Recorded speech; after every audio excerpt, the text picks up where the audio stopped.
దేశంలో నుండి అబ్రామును యువతలకు పిలిపించావు, రప్పించావు. ఆయనకు అబ్రహాము అని పేరు పెట్టావు. అబ్రాము అంటే జనకుడు, అబ్రహాము అంటే అనేక జనములకు తండ్రి. అబ్రాముని దేవుడు కల్దీల ఊర్లో నుండి పిలిచాడు. ఆదికాండము 11వ అధ్యాయంలో 27వ వచనంలో తెరహు వంశావళి ఇది. తెరహు అబ్రామును, నాహోరును, హారానును కనెను. హారాను లోతును కనెను. హారాను తాను పుట్టిన దేశమందలి కల్దీల ఊరను పట్టణములో తన తండ్రి అయిన తెరహ కంటే ముందుగా మృతి పొందెను. కల్దీల ఊరు అనే పట్టణంలో నుండి దేవుడు అబ్రహాముని ఆయన కుటుంబస్తులను తీర్చాడు. వీరు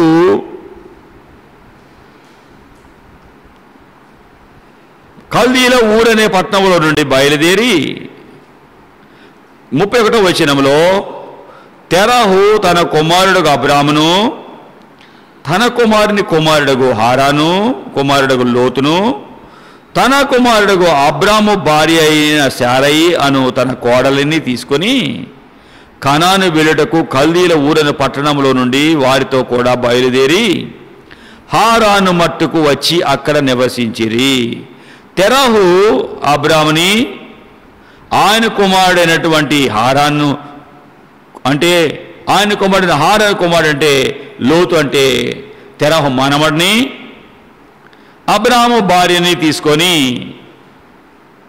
హారానుకు వచ్చాడు. హారాన్ అంటే ఇప్పుడు ఇరాక్. కల్దీల ఊరు నుండి హారానికి 670 మైళ్ళు. బాబు ఏం నిద్రపోతున్నావు? ఇటు తిరుగు.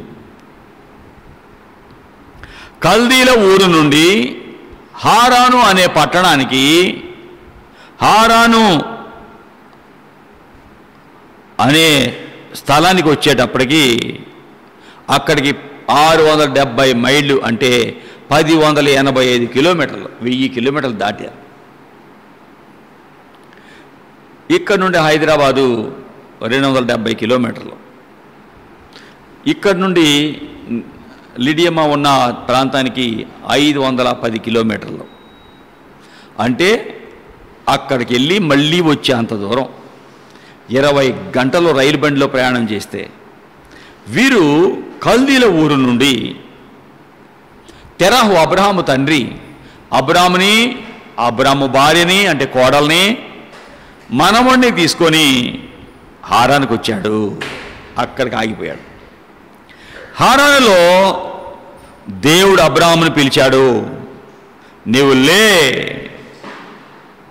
నీ దేశము నుండి, బంధువుల నుండి, తండ్రి ఇంటి నుండి బయలుదేరి నేను నీకు చూపించే దేశానికి బయలుదేరు. నేను నీకు చూపించే దేశానికి వెళ్ళు, నిన్ను గొప్పవాడిగా చేసి ఆశీర్వదిస్తాను అని చెప్పిన మాట విన్న అబ్రాము అంతకుముందు హారానులో తన తండ్రి విగ్రహాలు తయారు చేసి ఇస్తే విగ్రహాలు అమ్ముతుండేవాడు. ఆ గంపలో జారి పడిపోయిన విగ్రహాలు, కాళ్ళు విరిగినాయి, తలలు విరిగినాయి, చేతులు విరిగినాయి. ఆ విగ్రహాలు పట్టుకొని ఏడుస్తూ దేవుడా అతుక్కో లేకపోతే మా నాన్న తిడతాడు కొడతాడని ఏడ్చితే అవి మనుషుని చేతి పనులు సహాయం ఏమి చేయలేకపోయినాయి. చివరిగా ఇంటికి వెళ్ళాక తండ్రితో దెబ్బలు తిన్నవాడు అక్కడి నుండి నిజ దేవుడు ఎవరు, నిజ మార్గం ఏది అని వెతుకుతూ ఉన్నాడు. ఆ సమయంలో ఈ దేవుడు మాట్లాడాడు అబ్రహాముతో. దేవుడు అన్వేషించే వారికి తప్పకుండా దొరుకుతాడు. వివేకము కలిగి దేవుని వెతుకువారు కలరేమో అని కీర్తనలో 14:2, కీర్తనలో 53:2లో దేవుడు వివేకము కలిగి దేవుని వెతికేవారు ఉన్నారా అని ఆకాశము నుండి చూచి నల్లని పరిశీలనగా గమనిస్తుండగా నిజ దేవుడు ఎవరని వెతుకుతున్న అబ్రహాముని వెతికే ఆయనని కనుక్కున్నాడు. వెతికేవారు ఎవరైనా సరే తప్పకుండా నిజ దేవుడిని కనుక్కుంటారు. ఆనంద్ మహారాజ్ అనే ఒక యవనస్తుడు తను తన జీవితంలో నిజ దేవుడు ఎవరో అన్వేషిస్తున్నాడు. చాలా కాలం క్రితము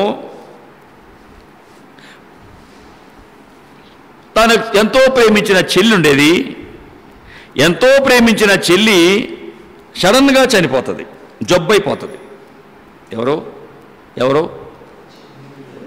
ఎవరో ఆనంద మహారాజ్ అనే ఆయన యొక్క చెల్లి. చాలా ప్రేమ ఆ చెల్లి అంటే. నిష్ట కలిగిన బ్రాహ్మణుడు. ఆయన టౌన్లో చదువుకుంటున్నాడు. సెలవులప్పుడు చెల్లి దగ్గరికి వచ్చేవాడు, మంచిగా ఆడుకునేవాడు. అలా జీవితం సాగుతుండగా సడన్గా మీ చెల్లి జబ్బైపోయిందని కబురు వస్తుంది. ఆ రోజులు చాలా వాహనాలు చాలా తక్కువ ఉంటాయి కాబట్టి అతను చదువుకునే టౌన్లో నుండి ఆ ఊరు వచ్చేటప్పటికి చాలా పొద్దుపోతుంది. అప్పటికే చెల్లి చచ్చిపోతుంది. తను టౌన్కి వచ్చి ఆ ఇంటికి వచ్చేటప్పుడు చాలా టైం పట్టేటప్పటికి చెల్లి అంత్యక్రియలు కూడా దాదాపు అయిపోతాయి. నేను ఇంత ప్రేమించిన మా చెల్లి ఏమయ్యింది? ఇంత నిష్ఠగా పూజిస్తే మా దేవుళ్ళు నా చెల్లిని కాపాడలేకపోయారా? నా చెల్లి ఎక్కడికి వెళ్ళింది అని ఆ ఇల్లు వదిలేసి, చదువు మానేసి, పెద్ద చదువు అన్నీ వదిలేసి ఆయా ప్రాంతాలు వెళ్తాడు, ఆయా గుడ్లకు వెళ్తాడు, ఆయా దేవుళ్ళని కలుస్తాడు, ఆయా పూజాలను కలుస్తాడు, రకరకాల ప్రాంతాలకి వెళ్తాడు. నెమ్మది లేక ఎక్కడికి వెళ్ళింది నా చెల్లి? చచ్చిపోయిన వాళ్ళు ఎక్కడికి వెళ్తారు? అలాగ వెతుకుతూ ఉంటే చనిపోయిన వాళ్ళు ఇంకా రారా, ఇంకో జన్మెత్తుతారు. కాబట్టి ఆ అమ్మాయికి శాంతి చేయండి, అది చేయండి, ఇది చేయండి అని ఆయా గుళ్ళలో ఆయా పూజారులు వారు చెప్తుంటే చాలా బాధతో అలా అలా అలా అలా నార్త్ వరకు వెళ్ళిపోతాడు. ఇక్కడ బయలుదేరి 100 కిలోమీటర్లు నడుచుకుంటూ ఇల్లు వదిలేస్తాడు, తల్లిదండ్రులు వదిలేస్తాడు. చెల్లి అంటే ప్రాణం. ఎక్కడికి వెళ్ళింది నా చెల్లి? చచ్చిపోవటం ఏంటి? ఇప్పుడు దాకా బాగుంది కదా, ఏమయ్యింది? నిన్న చెల్లిని కనుక్కోవాల్సిందే. అలాగా వెళ్తూ ఉంటాడు, చాలా దూరం వెళ్తాడు. ఒక రాత్రి ఒక స్థలానికి వెళ్ళేటప్పటికి తను వెళ్ళిన స్థలాలు, తను మాట్లాడిన మాటలు ఏ నెమ్మది సమాధానం ఇవ్వలేకపోయినాయి. చాలా దిగులు పడి ఏడుస్తూ ఉంటాడు. అలాంటి టైంలో ఒక రాత్రి సాయంకాల సమయంలో తెలియని ప్రాంతంలో, నార్త్ ఇండియాలో, ఉత్తర భారతంలో ఒక స్థలంలో రోడ్డు మీద నిలబడితే సన్నగా మంచిగా పాటలు వినిపిస్తున్నాయి. ఎంత మంచి దేవుడవయ్యా యేసయ్యా, చింతలన్నీ తీరేనయ్యా, నిన్ను చేరిన నా బాధలన్నీ తీరేనయ్యా, నిన్ను చేరిన బాధలంట, చింతలన్నీ తీరతాయి అంట. మంచి దేవుడు అంట. చాలా మంచిగా పాడుతున్న పాట వినపడుతుంది. రోడ్డు మీద నిలబడి చూస్తూ ఉంటే చిన్న ఇంటిలో చిన్న బిడ్డను పెట్టుకొని భార్యాభర్తలు ఇద్దరు పాడుకుంటున్నారు. నిలబడి చూస్తూ ఉంటాడు. వీళ్ళు పాడుతుంటే ఎంత బాగుంది, గొంతులు ఎంత బాగున్నాయి, ఎంత మంచి దేవుడు అంటే ఎవరు ఈ దేవుడు అని అలాగ చూస్తూ ఉండగా ప్రార్థన చేసుకున్న వాళ్ళు అలాగే నిలబడి చూస్తున్న ఆయనని చూచి, బాబు ఎవరు బాబు మీరు? ఏదో నాకేమీ తెలియదమ్మా, రండి అన్నం తిన్నారా? మంచినీళ్ళు ఇచ్చి అన్నం పెట్టిన తర్వాత ఎక్కడ ఏ ఊరు మీది అంటే ఏడుస్తూ ఉంటాడు, చెప్తాడు.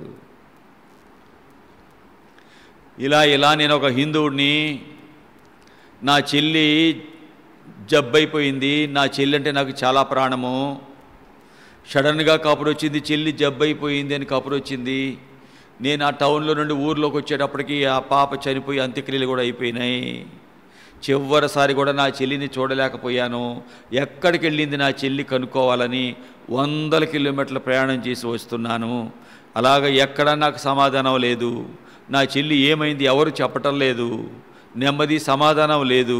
నీ చెల్లి చనిపోయింది, శాంతి చేస్తే ఇంకో జన్మలో ఇంకో రకంగా పుడుతుంది అని అంటున్నారు. అలాంటి వారిని కూర్చోబెట్టి యేసుప్రభు ఎలాంటి దేవుడు, ఎందుకు యేసుప్రభు ఈ లోకానికి వచ్చాడు? పాపం అంటే ఏంటి? పాపాని జీతం మరణం, మరణం ఎందుకు ఈ లోకానికి వచ్చింది? యేసుప్రభు పరలోకాన్ని వదిలి లోకానికి వచ్చి మానవుడు పాపాల్లో నరకంలోకి వెళ్ళాల్సిన వాడిని ఆయనే ప్రాణాన్ని పెట్టి మానవులను ఎల్లగా పాపము నుండి రక్షించాడు. యేసు అంటే రక్షకుడు, వీరిని ఎలా రక్షించాడో వారి సాక్ష్యం చెప్పారు. యేసు ప్రభు ఎలా వీరిని రక్షించాడో సాక్ష్యం చెప్పిన తర్వాత యేసయ్య గురించిన బైబిల్ అతనికి ఇచ్చారు. ఆ బైబిల్ చదువుకుంటూ నిజ దేవుడు యేసు ప్రభుని కనుక్కున్నాడు. ఎవరు చెప్పండి? ఆనంద్ మహారాజ్. ఆనంద్ ప్రియులారా, నిజ రక్షకుడు ఎన్ని మార్గాలు వెళ్ళినా శాంతి సమాధానాలు దొరకక చివరిగా వెతుకుతూ ఉండగా నిజ దేవుడిని ఆనంద్ కనుక్కున్నాడు. సత్యం అన్వేషించే ప్రతి ఒక్కరూ సత్యమైన దేవుడు ఆయన తప్పకుండా కనుక్కుంటారు. యేసు ప్రభు చెప్పాడు యోహాను సువార్త 14వ అధ్యాయం 6వ వచనంలో, నేనే మార్గం సత్యం జీవము అన్నాడు. పరలోకాన్ని చేరటానికి మార్గాన్ని నేనే, సత్యము అంటే నిజమైన దేవుడు నేనే, జీవము జీవింపజేసేవాడని నేనే, నా దగ్గరికి వచ్చేవాళ్ళు చచ్చిపోరు జీవంలో ఉంటారు అని యేసు ప్రభు చెప్పాడు. ఇక్కడ అబ్రహాము నిజ దేవుడు వెతుకుతున్నాడు. అబ్రహాము విగ్రహాలలో సరి అయిన నెమ్మది కానక, విగ్రహాలు ఇరిగిపోయినాక కలుసుకోకపోవటం వలన తండ్రితో దెబ్బలు తిన్న అబ్రహాము నిజ దేవుడు ఎవరని వెతుకుతూ ఉండగా ఒక దినాన స్వరం వినిపించింది. ఏం వినిపించింది? నీవు లేచి దేశము నుండి, బంధువుల నుండి, తండ్రి ఇంటి నుండి బయలుదేరి నేను నీకు చూపించే దేశానికి బయలుదేరి వెళ్ళు, నిన్ను ఆశీర్వదించి గొప్పవాడిని చేస్తాను అని చెప్తే ఆ మాట విన్నటువంటి అబ్రాము భార్యని తమ్ముడు కొడుకైన లోతును తీసుకొని బయలుదేరాడు. బంధువులందరూ అడ్డం పడ్డారు. ఎక్కడికి వెళ్తానా అబ్రామ్? దేవుడు నాతో మాట్లాడాడు, ఈ స్థలాన్ని వదిలేయమన్నాడు, వదిలేసి వెళతా. దేవుడు మాట్లాడటం ఏంట్రా? దేవుడు మాట్లాడటం ఎక్కడన్నా మనకు తెలుసా? ఇన్ని బొమ్మలు మీ నాన్నే తయారు చేసి అమ్మేవాడు కదా, ఏ ఒక్క బొమ్మన్నా మాట్లాడిందా? నువ్వు కూడా వెళ్ళి అమ్మేవు కదా. ఆ బొమ్మలు ఇరిగితే ఏడ్చావు, ఒకటి మాట్లాడలేదు అని మీ నాన్నతో దెబ్బలు తిన్నానని నువ్వే చెప్పావు కదా. దేవుడు ఏంట్రా మాట్లాడటం ఏంట్రా? మన ఇంట వంట మాట్లాడే దేవుడికి తెలుసా? మన ఇంట వంట తెలియదు కానీ ఒక దినాన ఒక స్వరాన్ని విన్నాను, ఆ దేవుడు అన్నీ విడిచి వెంబడించు నన్ను అని చెప్పాడు. కాబట్టి నేను మీ మాట వినను, ఆ స్వరం చెప్పిన మాట విని వెళతాను అని బయలుదేరాడు. దేవుని మాట ప్రకారము బయలుదేరిన అబ్రామును దేవుడు చూచి సంతోషించి, నువ్వు ఒక జనానికే కాదు, ఒక్క జనము కాదు, నువ్వు నీ పేరు అబ్రహాము అన్నాడు దేవుడు. ఒక్క జనము కాదు, అనేక జనాలకు తండ్రిగా నేను చేయబోతున్నాను అని చెప్పాడు. ఈ దేవుడు మాటలు తీసుకున్నటువంటి అబ్రహాము తన పేరు మార్పించి దేవుడి స్వరము ద్వారా మార్చబడిన తర్వాత ఆ దేవుని మాట వింటూ అన్నీ విడిచి ప్రభువుని వెంబడించాడు. ఇక్కడ అబ్రామును ఏర్పరచుకొని నెహెమ్యా 9:7 అబ్రామును ఏర్పరచుకొని కల్దీల ఊరు అను స్థలము నుండి యువతలకు అతని రప్పించి అతనికి అబ్రహాము అని పేరు పెట్టిన వాడవు నీవే. అబ్రాహాము పేరు మార్చాడు, అతని జీవితాన్ని మార్చాడు. యేసు ప్రభు ఈ దేవుడు నీవు ప్రభుని వెంబడిస్తే ఆయన నీతో మాట్లాడతాడు, నీ జీవితాన్ని మారుస్తాడు.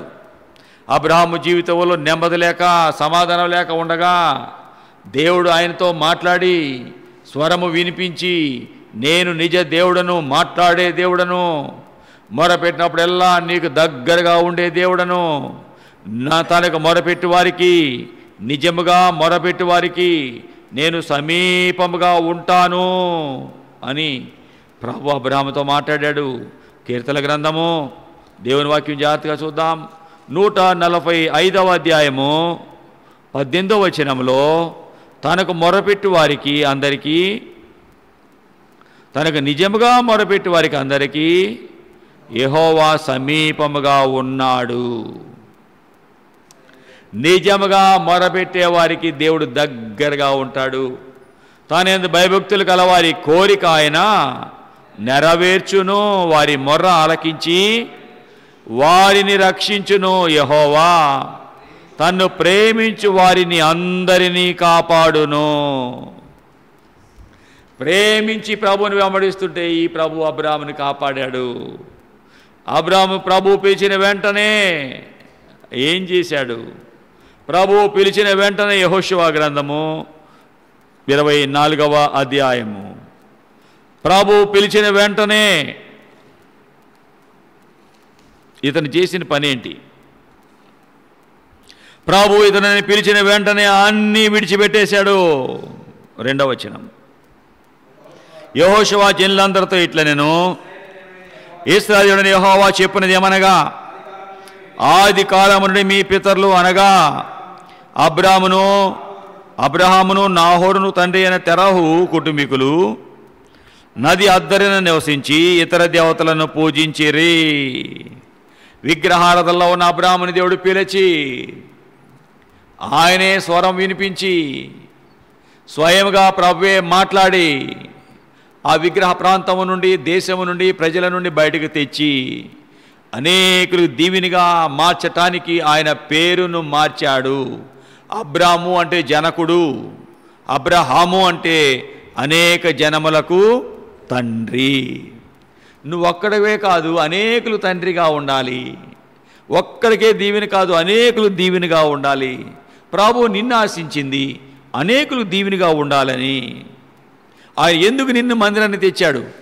మీ ప్రాంతం నుండి ఎందుకు మందిరంలో కూర్చోబెట్టాడు? మీ ఒక్కరికే దీవెన కాదు, అనేకులకు మీరు దీవెనగా ఉండాలన్నది దేవుని ఉద్దేశము. అబ్రాహాము ప్రభు ఎప్పుడైతే పిలిచాడో, ప్రభు పిలుపుకు అందుకొని ప్రభువుని వెంబడించాడు. అతడు ఎట్లా వెంబడించాడంట? నమ్మకమైన మనసు కలిగి వెంబడించాడు. ఏం కనబడుతుంది? నెహెమ్యా 9:8. అతడు అంటే అబ్రహాము నమ్మకమైన మనసు కలవాడని ఎరిగి అన్యులందరినీ చెదరగొట్టి కనానీయులు, హిత్తీయులు, అమోరీలు, పెరిజీలు, యెబూసీయులు, గిర్గాషీయులు ఆ దేశంలో వారి సంతతి అంతటినీ బయటికి తరిమేసి అతనితో నిబంధన చేసి ఆ ప్రాంతాన్ని అబ్రహాముకి ఇచ్చాడు. ఎందుకు? నమ్మకమైన మనసు కలవాడు. నమ్మకంగా ప్రభువుని వెంబడిస్తే వాళ్ళని తప్పకుండా ప్రభువు దీవిస్తాడు. ఎందుకంటే ఈ దేవుడు నమ్మదగిన దేవుడు. నమ్మదగిన దేవుడు ఆయన నమ్మిన వారిని విడిచిపెట్టడు. 1 కొరింథీ 1:9 మన ప్రభువు అయిన యేసుక్రీస్తు అను తన కుమారుని సహవాసానికి మిమ్మల్ని పిలిచిన దేవుడు నమ్మదగిన దేవుడు. నమ్మదగిన దేవుడు ఆయన నమ్మిన వారిని ఎన్నడూ విడిచిపెట్టడు. అబ్రాహాము నమ్మదగిన దేవుడిని వెంబడించాడు, నమ్మకముగా వెంబడించాడు, నమ్మకమైన మనసు కలిగి వెంబడించాడు. ప్రభు దగ్గరికి వచ్చావు, నువ్వు నమ్మదగిన వాడివేనా? నిన్ను ప్రభు నమ్మగలడా? ఒక పని నీకు అప్పగిస్తే నమ్మకంగా చేయగలవా? దేవుడు ఆయన కోరుకునేది 101వ కీర్తన 6వ వచనంలో, నా యొద్ద నివసించినట్లు దేశములో నమ్మకస్తుల కొరకు నేను కనిపెట్టుకుంటున్నా అన్నాడు. నమ్మకమైన వారు దేవుడి దగ్గర ఉంటారు. ఈ ఫోను నలుగురికి వినిపిస్తుందని దీనిని తెచ్చి పెద్దగా చేసి నలుగురికి వినిపిస్తుంది అనుకుంటే ఇది పని చేయలేదనుకో, నమ్మతగిందేనా? ఫోన్ కొనుక్కున్నాను నేను, ఎవరికో నా ఫ్రెండ్కి మాట్లాడాలి అనుకున్నాను, ఇది ఫోన్ పనిచేయట్లా, నమ్మదగిందేనా? నమ్మదగినది అంటే మన కష్టంలో అక్కర్లో ఉపయోగపడేది నమ్మదగింది, మన అవసరంలో ఉపయోగపడేది నమ్మదగింది. బండి నడుపుతా, బండి బాగా నాకు ఉపయోగపడుతుందని కొనుక్కుంటే స్టార్ట్ కావట్లా, ఎంత కొడుతున్నా కిక్కెడుతున్నా స్టార్ట్ కావట్లా, నమ్మదగిందేనా? ఫ్యాన్ తిరుగుతుంది అని చూసుకుంటే ఈ ఫ్యాన్ లైట్ వేసినా తిరగట్లా, స్విచ్ వేసినా తిరగట్లా, నమ్మదగిందేనా? మన కష్టంలో ఉపయోగపడకపోతే అది నమ్మదగింది కాదు.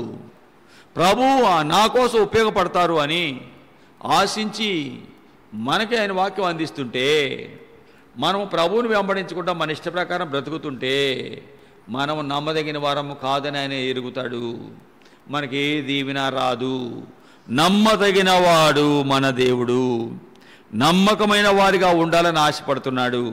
నీకు ఒక పని అప్పగిస్తే ఆ పని నమ్మకంగా చేయగలవా? దేవుని సేవకులు నమ్మి నీకు ఒక బాధ్యత ఇస్తే ఆ బాధ్యతగా చేయగలవా? దేవుని వాక్యం చెబుతోంది. ద్వితీయోపదేశకాండము 7వ అధ్యాయము 9వ వచనంలో దేవుని వాక్యం ఏం చెబుతుందో చూడండి. ఆయన ఆజ్ఞలను అనుసరించి నడుచుకునే వారికి, ఆయన ఆజ్ఞలను అనుసరించి నడుచుకునే వారికి నమ్మకమైన దేవుడు సహాయం పడతాడు. దేవుని ఆజ్ఞలను అనుసరించి నడిస్తే, ప్రభు చెప్పినట్టుగా చేస్తే ఈ దేవుడు ఏం చేస్తాడు? ద్వితీయోపదేశకాండము 7వ అధ్యాయంలో 9వ వచనంలో ఆయన చెప్పిన మాట ఏంటట?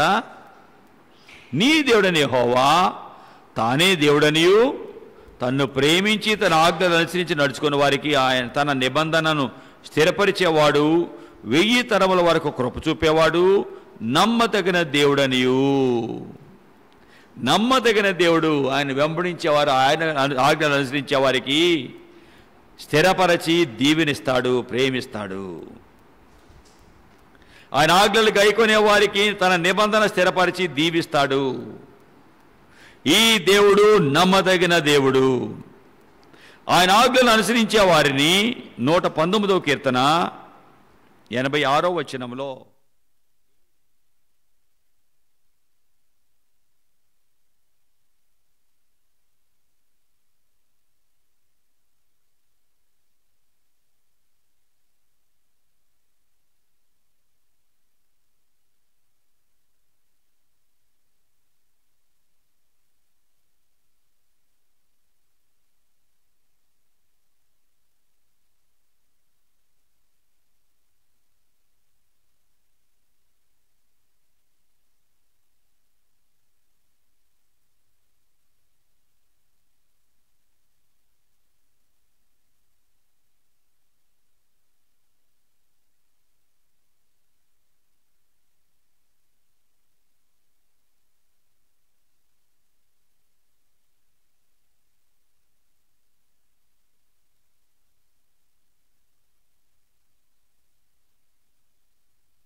ఆశపడకూడదు. ఇవన్నీ నమ్మతగిన ఆజ్ఞలు. ఈ ఆజ్ఞలు అనుసరిస్తే ఈ దేవుడు దీవిస్తాడు. ఆయన ఆజ్ఞలు నమ్మదగినై.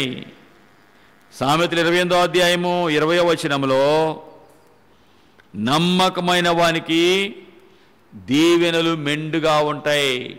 ప్రభువు నీవు నమ్మకంగా వెంబడిస్తే, నమ్మదగిన దేవుడిని నమ్మకంగా వెంబడిస్తే ఏమవుతుంది? నీకు మెండైన దీవెనలు ఉంటాయి.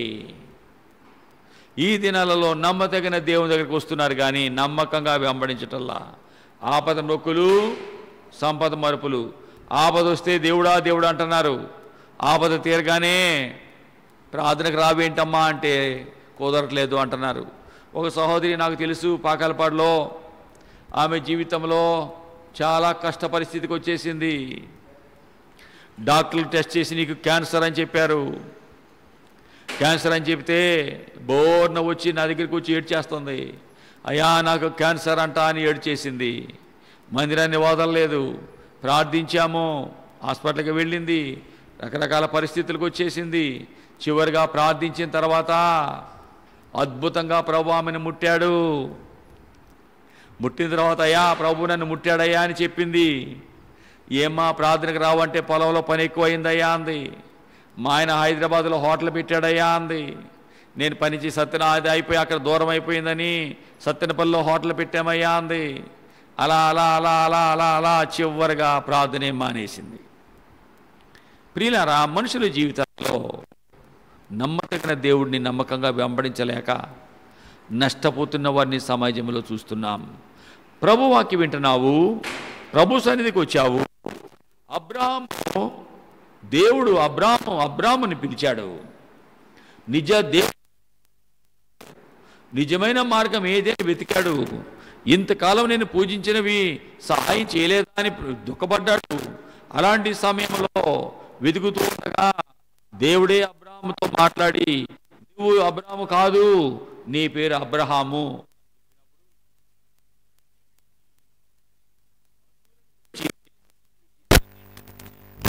దేవుడు చెప్పిన స్థలానికి వచ్చాడు. నమ్మకంగా ప్రభువుని వెంబడించాడు.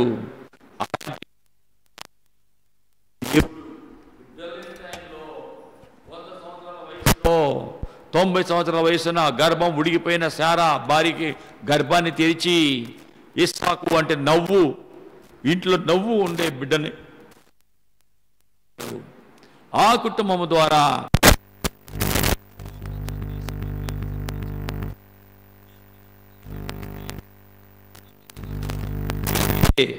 నీ కుటుంబంలో నుండి శ్రేష్టమైన ఆశీర్వాదాలు వస్తాయి, బిడ్డలు వస్తారు. అబ్రాహాము కుటుంబంలో నుండి శ్రేష్టమైన నవ్వే ఇస్సాకు వచ్చాడు. ఆ కుటుంబం నుండి యాకోబు వచ్చాడు. అక్కడి నుండి యోధా వచ్చాడు. యోధా జీవితంలో లోకరక్షకుడు యేసు ప్రభు వచ్చాడు. మన జీవితం ఇతరులకు దీవెనగా ఉండేదేనా? దీవెనగా నీ ఉండాలి అంటే నమ్మదగిన వాడిగా ఉండాలి. నమ్మదగిన వాడిగా ఉండాలి అంటే నమ్మదగిన ఆజ్ఞలు అనుసరించాలి. ఆయన ఆజ్ఞలు ఏంటైరా? దేవుని ఆజ్ఞలు 119వ కీర్తన 86వ వచనము. 119వ కీర్తన 86వ వచనంలో ఆయన ఆజ్ఞలు నమ్మతగినవి. ఆయన ఆజ్ఞలు నమ్మతగినవి. ప్రభు యొక్క ఆజ్ఞలు అనుసరిస్తే నీవు నమ్మతగిన వాడిగా ఉంటావు. ఎవరైనా నిన్ను చేసే నమ్మిన వారు ఆయన ఆజ్ఞలను అనుసరిస్తారు కాబట్టి కష్టపడి పనిచేస్తారండి. అలాంటి వాళ్ళని ఏ షాపులోనైనా ఏ ఉద్యోగంలోనైనా ఏసై నమ్మిన వాళ్ళని తీసుకుంటారండి. ఎందుకంటే సోమరులుగా ఉండరు, మాటలు చెప్పేవారికి ఉండరు, పనిచేసే వాళ్ళకు ఉంటారు. కాబట్టి ఏసై నమ్మిన వారు బాధ్యతగా పనిచేస్తారు కాబట్టి ఎక్కడన్నా ఏసై నమ్మిన వాళ్ళని తీసుకుంటారు. అయ్యా ఈయన ప్రార్థనకి వెళ్తాడండి, ఎక్కడ ఒక్క మాట మాట్లాడండి, మంచిగా పని చేస్తాడండి, ఇద్దరు చేసే పని ఒక్కడు చేస్తాడండి, అందుకే ఇతనంటే నాకు భలే ఇష్టమండి, ఇతనికి భోజనం తెచ్చుకోవద్దు, ఇక్కడే భోంచేయొద్దు అని చెప్పానండి, ఇతను ఇక్కడే మా ఇంటి దగ్గరే భోజనం చేస్తాడు. ఇద్దరు చేసే పని ఒకడే చేస్తున్నాడు, భోజనం పెట్టాక ఏమైంది? చూడండి, నమ్మతగిన వాడు. ప్రభు నమ్మిన వారు నమ్మతగిన వారుగా ఉంటారు. సోమరులుగా ఉండరు, ఆశబోతులుగా ఉండరు. ఈ దినాలలో యేసయ్య నమ్మేనంటూ ఒక్క పూటకే కోట్లు కావాలని ఆశపడే వాళ్ళని లోకంలో చూస్తున్నాం. ఊరికే కష్టపడకుండానే డబ్బులు రావాలని ఆశపడే వాళ్ళు ఉన్నారు. ఇది యేసయ్య మనసు కాదు. యేసయ్య నమ్మిన వారు కష్టపడి పని చేసుకుంటారు. సోమరిపోతులుగా ఎన్నడూ ఉండరు, తిరుగుబోతులుగా ఎన్నడూ ఉండరు. యేసయ్య నమ్మిన వారు కష్టపడి పని చేసుకుంటారు. యేసయ్య నమ్మిన ఇస్సాకు సోమరుడుగా ఉన్నాడా? చెప్పండి. యేసయ్య నమ్మిన ఇస్సాకు సోమరుడుగా ఉన్నాడా? యేసయ్య నమ్మిన అబ్రహాము సోమరుడుగా ఉన్నాడా? ఆ దినాన ఇస్సాకు ఎలాంటి వాడయ్యాడు? అబ్రహాము కుమారుడు ఇస్సాకు. 26వ అధ్యాయం ఆదికాండం 12వ వచనం. 12 ఇస్సాకు ఆ దేశమందున్నవాడై విత్తనము వేసి ఆ సంవత్సరము 100 ఫలము పొందెను. ఏంటి ఏం చేశాడు? ఆదికాండము 26వ అధ్యాయం రా నేను చదివింది. ఆదికాండము 26వ అధ్యాయము 12వ వచనంలో ఇస్సాకు ఆ దేశమందున్నవాడై విత్తనము వేసి ఆ సంవత్సరము 100 ఫలము పొందెను. ఎందుకు ఆశీర్వాదం వచ్చింది? యెహోవా అతను ఆశీర్వదించాడు. ఆ మనుషుడు గొప్పవాడాయను. మిక్కిలి గొప్పవాడకు వరకు క్రమంగా అభివృద్ధి పొందుచూ వచ్చాను. ఎందుకు ఎంత గొప్పవాడయ్యాడు? ప్రభు ఎందుకు ఇతను ఆశీర్వదించాడు? ఇస్సాకు విత్తనము వేయించిన వాడై అందా? ఇస్సాకు విత్తనములు వేయించిన వాడై ఉందా? విత్తనము వేసిన వాడై ఉందా? వేయించడం అంటే ఎవరో చేయటం, వేయటం అంటే తనే చేయటం. అంటే ప్రభుని నమ్మిన వారు సోమరులుగా ఉండరు. సోమరులు ఏంటే సోమరులు వాళ్ళ ఏది ఎక్కడ తిరుగుతున్నాడంట, అది కాదు నవ్వుకుంటున్నాడు. ఊరికే సోమరుడుగా ఉండి ఆ కుటుంబాన్ని కూల్చుకున్నాడు ఆయన. చూడండి, ఊరికే పని చేయకుండా అటు తిరిగి ఇటు తిరిగి అటు సాతాయిచ్చి ఇటు సాతాయిచ్చి ఆ భార్యను పోగొట్టుకున్నాడు. సోమరుడు అన్నాడు క్రైస్తవుడు కాడు, క్రైస్తవుడు అన్నాడు సోమరుగా ఉండడు. ఇస్సాకు తండ్రి చాలా ఆస్తి ఉందండి. ఇస్సాకు ఆస్తి ఉందా? అబ్రాహాముకు ఆస్తి ఉందా? చెప్పండి. అబ్రాహాముకు ఆస్తి ఉందా? ఎంత ఆస్తి ఉందో చూడండి. అతని జీవితంలో ఉన్న ఆస్తి చాలా ఎక్కువ. 13వ అధ్యాయంలో ఆదికాండంలో ఎంత ఆస్తి ఉందో చూడండి. 13వ అధ్యాయంలో 5వ వచనంలో 2వ వచనం, అబ్రాము ఆదికాండం 13:2 అబ్రాము వెండి బంగారం పశువులు కలిగి ధనవంతుడు కాదు, బహుధనవంతుడు. ఎంత ధనవంతుడు అంటే అబ్రాము లోతు కలిసి నివసించలేనంత ఆస్తి ఉంది వాళ్ళకి. వారిద్దరూ కలిసి ఉండలేనంత ఆస్తి ఉంది, చాలా ఎక్కువ ఉంది. ఇంత ఆస్తి ఉంటే ఇస్సాకు పని చేయొచ్చా? చెప్పండి, మీరు చెప్పండి. బహు ఆస్తి ఉంది, బహుధనవంతుడు. ఇస్సాకు ఇంకేం పని చేయాలయ్యా? మా అయ్య నాకు 100 కోట్లు ఇచ్చాడు అనుకో, ఇంక నేనేం పని చేయాలి? పని చేయొచ్చు ఇక నేను, అవి తింటా ఉంటే సరిపోద్ది కదా. మరి ఈయనేం చేస్తున్నాడు? ఈయనేం చేస్తున్నాడు?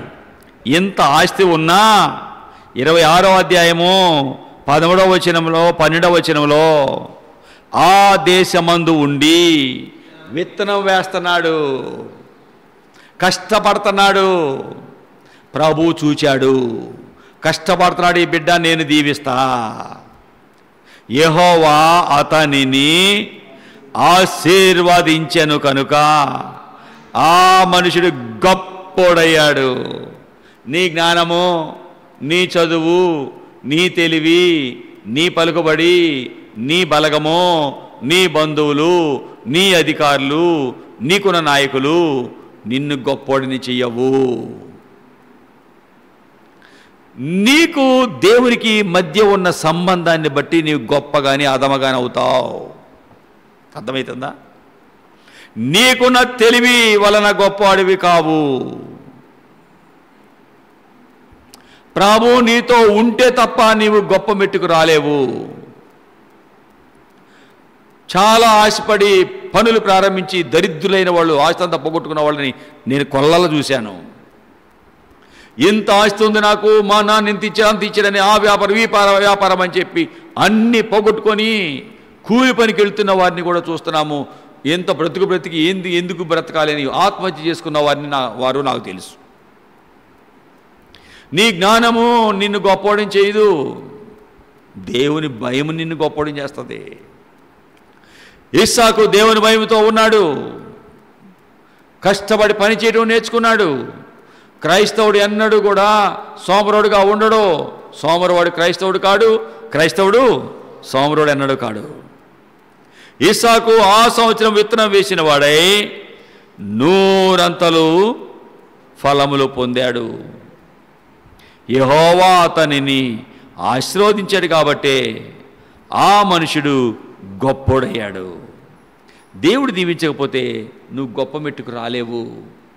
అబ్రాహాముని దేవుడు చూశాడు, అతని నమ్మకత్వాన్ని చూశాడు. ప్రభు నమ్మకస్తులు అంటే ఏమి చెప్తే అలా చేసి వెంబడించేవారు. దేవుడు చెప్పాడు, నువ్వు దేశాన్ని వదులు, తండ్రింటిని వదులు, బంధువులు వదులు. నమ్మాడు కాబట్టి ఈ దేవుడు నాతో మాట్లాడుతున్నాడు, ఆయన ఏం చెప్తే అలా నేను చేస్తా, వదిలేయమంటున్నాడు. ఇప్పటివరకు ఏ దేవుడు నాతో మాట్లాడలేదు, ఈ దేవుడు నాతో మాట్లాడుతున్నాడు, ఏం చెప్తే అలా చేస్తా. అన్నీ వదిలేశాడు, అన్నీ వదిలేశాడు. సరే దేవుడు నాతో మాట్లాడాడు, వదిలేయమన్నాడు, వెళ్దాం అనుకుంటున్నా, ఏం చేస్తావు? మాట్లాడే దేవుడు అండి, మాట్లాడాడా అండి? అయితే ఆ దేవుడు చెప్పినట్టు విందామండి, నేను వచ్చేస్తా అండి, మీ అంటే వస్తా. అబ్రాహాము వెంటే ప్రయాణం ప్రారంభించింది. బంధువులందరూ లేకప్పుడు నేను ఇదిగో అబ్రాహాముకి ఇచ్చాను, బొమ్మ లాంటి దానివి నువ్వు, ఒక్క కూతురువి లేక పుట్టావు మాకు, నిన్ను వదిలి మేము ఎలా ఉంటామని మామ అమ్మ అని ఉండొచ్చు. ఆ అమ్మాయిలకి ఎవరి మీద ఉంటుందమ్మా? ఏమ్మా, భార్యలకి ఎవరి మీద ఉంటుంది? పుట్టింటి మీద ఉంటుంది. కాబట్టి మా అమ్మ అంట అమ్మ దగ్గర ఆగలా. కదిలితే అమ్మ అనాల్సిన వాళ్ళు అమ్మ అంటలా, మా ఆయన అంటుంది. ఏమండి, మాట్లాడే దేవుడు మీతో మాట్లాడాడు అంటున్నారు, ఎవరన్నా ఏమన్నా అన్నామండి. మా మేనమామగారు లేక పుట్టింది మా చెల్లి కూతురు నువ్వు, నిన్ను వదిలి ఎట్లా ఉంటాము, నువ్వు మాత్రం వెళ్ళొద్దు. అబ్రాహాము ఒక ఇల్లు చూశాడా, ఊరు చూశాడా, దేశం ఏంటో తెలియదు, ఇటు వెళ్తాడో తెలియదు, అసలే నువ్వు బొమ్మలాంటి దానివి, ఆ ఊరు ప్రజలు ఎట్లాంటి వాళ్ళో తెలియదు, నిన్ను తీసుకొని వెళితే ఎట్లాగా, ఇల్లు చూసుకొని రమ్మను, తర్వాత పంపిస్తా అని ఆ కుటుంబస్తులు అని ఉండొచ్చు. కానీ శారా అంటుంది, నో, నా భర్త నన్ను ప్రాణంగా చూసుకుంటాడు, మీరు కాదు నాకు కావాల్సింది నా భర్త. అమ్మా నాన్న, మీరు కొంతవరకు పెంచి నాకు ఒక ఆయన చేతికి పెట్టారు, ఆయన చేతిలో పెట్టారు, చావన్నా బ్రతకన్నా ఆయన చేతిలోనే నా జీవితం, మళ్ళీ మీ దగ్గరికి వస్తానని అనుకోబాకండి. ప్రయాణం ప్రారంభించేసింది, భర్తని వెంబడించడం ప్రారంభించింది. నా దేవుడికి, నిజ దేవుడిని నమ్మిన నా భర్త నన్ను కాపాడుకుంటాడు అన్న నమ్మకము శారాలో ఉంది. భర్తవైన నీవు నమ్మదగిన వాడివేనా? నీ కుటుంబాన్ని, భార్యని నమ్మకంగా పోషించగలవా? ఎవరో డబ్బుల మీద ఆధారపడి కుటుంబాన్ని పోషిస్తానంటే అదములు, అలాంటి వాళ్ళు అదములండి. బిడ్డల డబ్బులతోనో, ఎవరి డబ్బులతోనో, లేక ఏ అప్పులతోనో బిడ్డలను, కుటుంబాన్ని పోషించడం అంటే అతను భర్త కాదు. భర్త అంటే భరించేవాడని అర్థం. భర్త అంటే ఏంటయ్యా?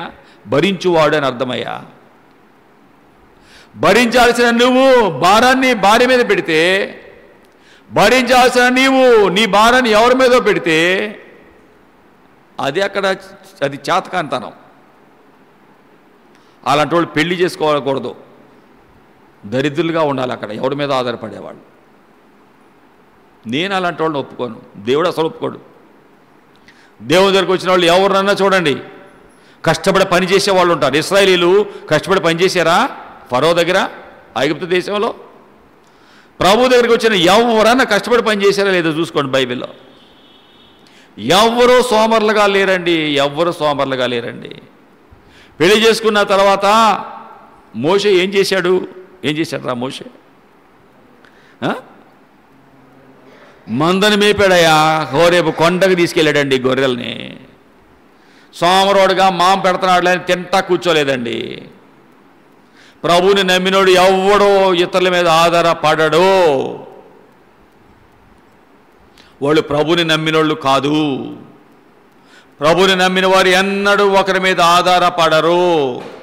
కష్టపడి పని చేస్తారు, ఇతరులకు సహాయపడతారు, ఇతరులకు ఛాలెంజ్గా బ్రతుకుతారు.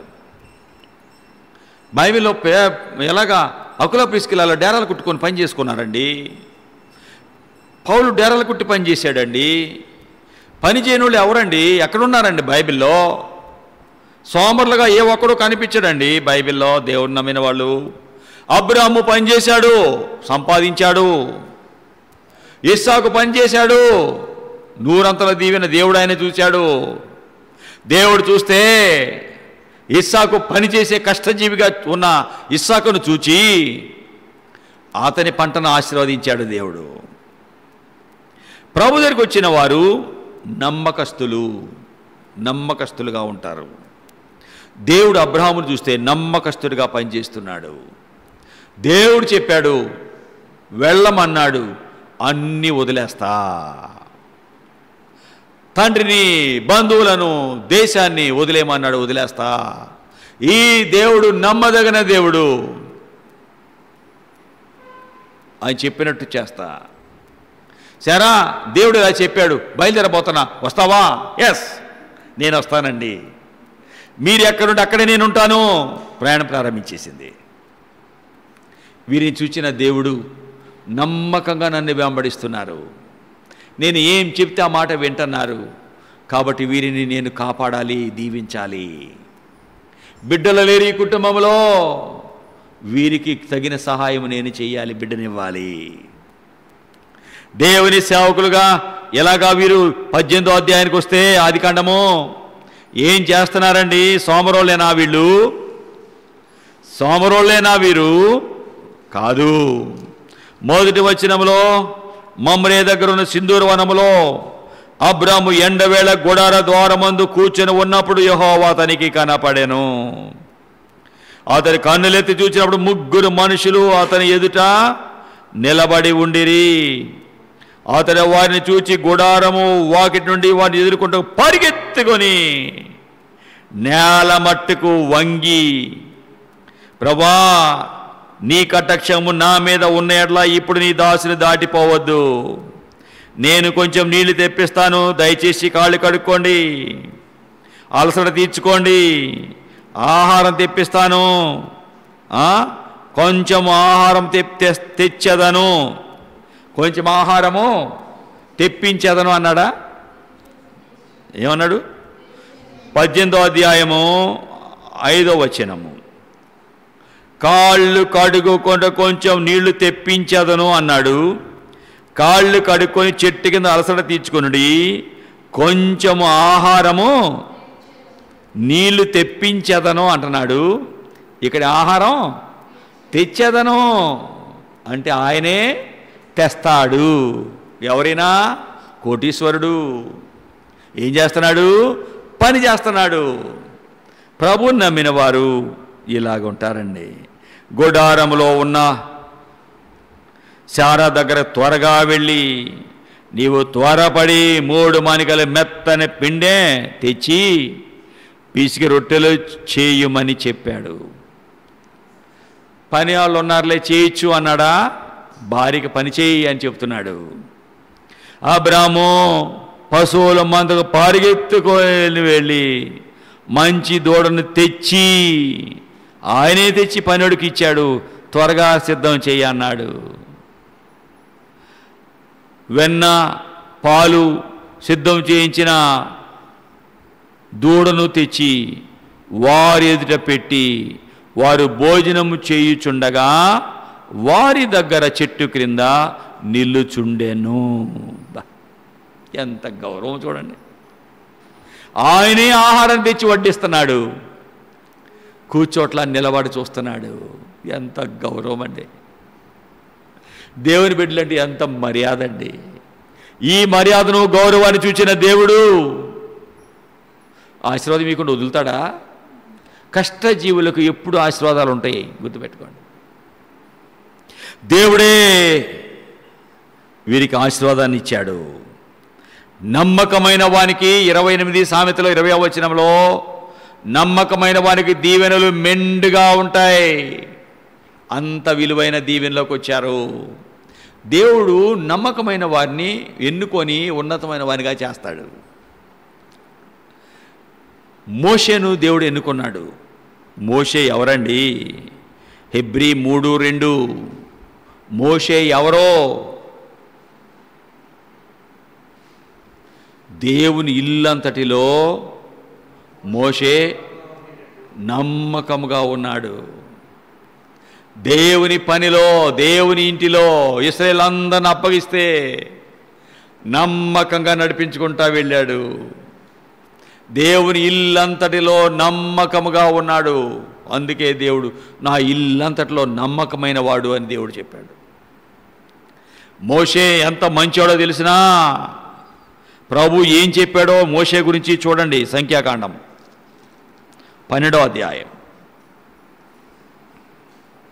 తన సోదరులతో మాట్లాడుతున్నాడు. 7వ వచనం 6వ వచనం. వారిద్దరంటే అహరోను మిరియాము రాగా, నా మాటలు వినండి, మీలో ప్రవక్త ఉంటే నేను దర్శనమిచ్చి అతడు నన్ను తెలుసుకున్నట్లు కలలో అతనితో మాట్లాడతా. నా సేవకుడైన మోషే అట్లాంటి వాడు కాదు, నా ఇల్లంతటిలో నమ్మకమైన వాడు. నమ్మకమైన వాడు. అందుకే నేను దర్శనాలు గోడాలు కాదు, స్వయంగా నేను మాట్లాడుతున్నా. ఏమంటాడు నెక్స్ట్? కిందకెళ్ళు. గూఢభావంతో కాదు, ముఖాముఖిగా నేను మోషేతో మాట్లాడతా. అబ్బా, నన్ను నిదానంగా మోషే చూస్తాడు. అంత చూసేవాడు. నేను మోషేని చూస్తా, మోషే నన్ను చూసేవాడు. 40 రోజులు నేను మోషేతో ఉన్నాను. నమ్మకమైన వాడు మోషే. నేనే పలకలు చెక్కి దాని మీద రాసి ఇచ్చా నేను నమ్మకమైన వాడని. కష్టపడొద్దులే మోషే, నేను కష్టపడతాలే నీ బదులు. నమ్మకమైన వానికి దీవెనలు మెండుగా ఉంటాయి. నమ్మకమైన వానికి ఇతరులు సహాయపడతారు. ఇది చాలా మంచివాడండి, చాలా నమ్మకమైన వాడండి. అరే బాబు మంచిది తాగు, ఇగో ఇది ఇడ్డికి తాగు. మంచిగా నమ్మకం ఉన్న వాళ్ళకి వాడు తినే ఆహార పదార్థాలు కూడా పెట్టేస్తారు పక్కన వాళ్ళు. మోషే నమ్మకమైన వాడు. ప్రభు దగ్గరికి వచ్చినప్పుడు ఈ నమ్మకత్వం ఏర్పడుతుంది. ఈ దినాలలో మనుషులు నమ్మలేని వారిగా కనపడుతున్నారు. ఒక వ్యక్తికి 1,00,000 రూపాయలు ఇచ్చి పలానోళ్ళకి ఇచ్చిరారా అని పంపిస్తే దానిలో ఒక 1000 రూపాయల నోట్లు 2 తీసేసి ఇచ్చి వచ్చాడు. ఏంటి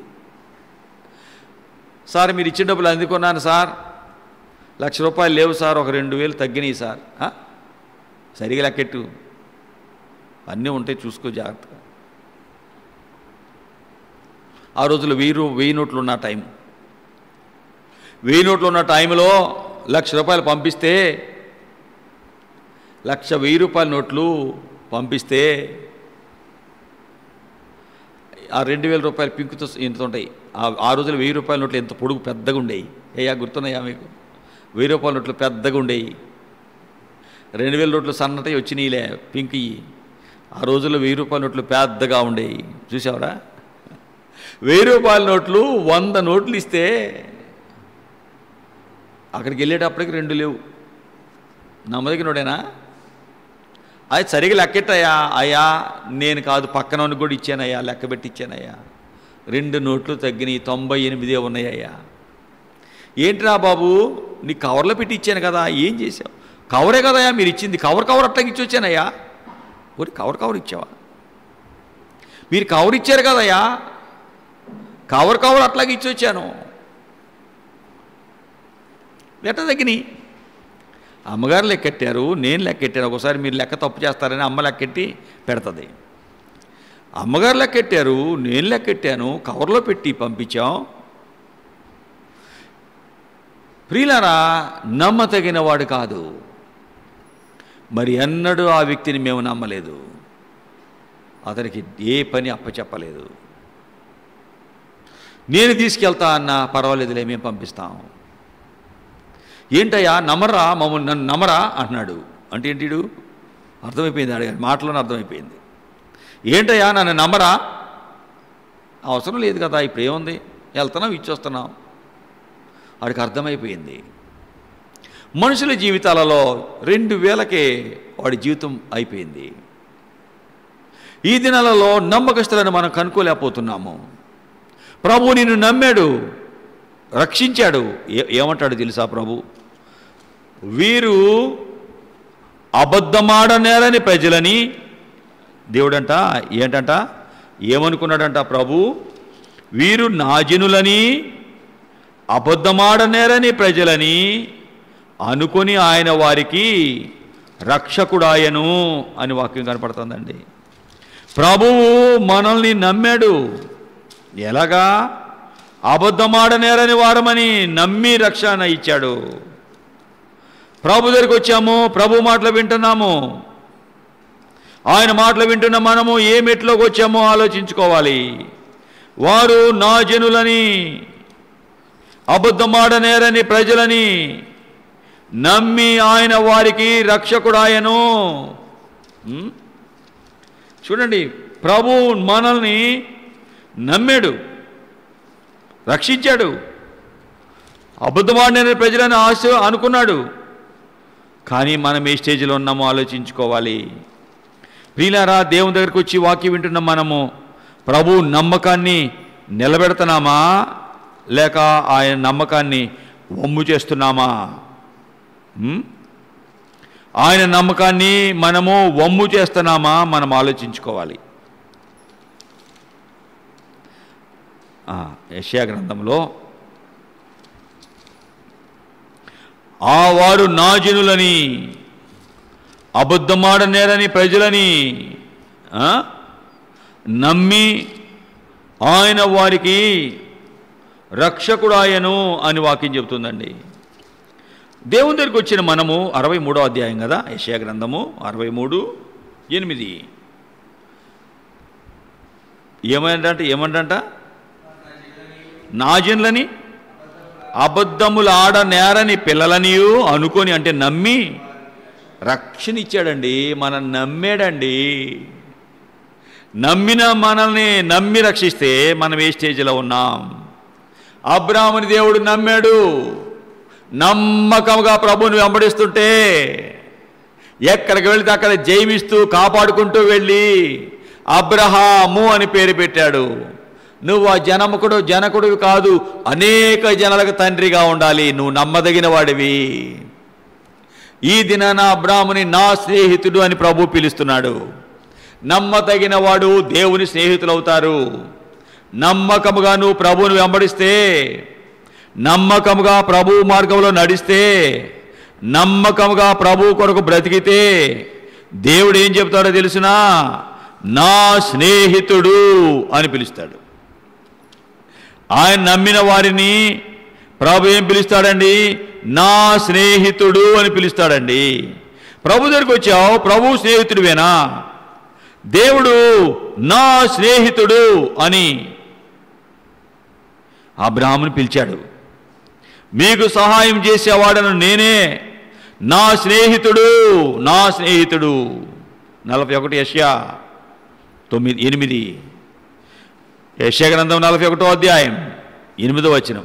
నా సేవకుడైన ఇశ్రాయేలు, నేను ఏర్పరచుకున్న యాకోబు, నా స్నేహితుడైన అబ్రహాము సంతానమా, నా స్నేహితుడు. ప్రభు ఫ్రెండ్ అయ్యాడండి నమ్మకంగా ఉండటం వలన. నమ్మకమైన వాడు అబద్ధాలు ఆడడు. సామెతలు 14:5. నమ్మకమైన వాడు కూట సాక్షి, అబద్ధము ఆడనేరడు. నమ్మకమైన సాక్షి, నమ్మకస్తుడు అబద్ధాలు ఆడడు. నమ్మకస్తుడు ఆజ్ఞలు గైకుంటాడు. నమ్మకమైన వానికి దీవెనలు మెండుగా ఉంటాయి. నమ్మకస్తులు దేవుడి దగ్గరే ఉంటారు. దేవుని ఆజ్ఞలు అనుసరిస్తే నమ్మకత్వం వస్తుంది. దేవుడు ఇల్లంతట్లో నమ్మకంగా ఉన్నాడు కాబట్టి దేవుడు మోషేకు తోడుగా ఉండి నడిపించాడు, తోడుగా ఉన్నాడు. ముఖాముఖిగా మాట్లాడేవాడు మోషేతో. నమ్మకమైన వాడుగా ఉన్నాడు డానియల్. 6వ అధ్యాయము 4వ వచనము. డానియల్ ఒక కల్దీయ దేశానికి బానిసగా వచ్చిన వ్యక్తి.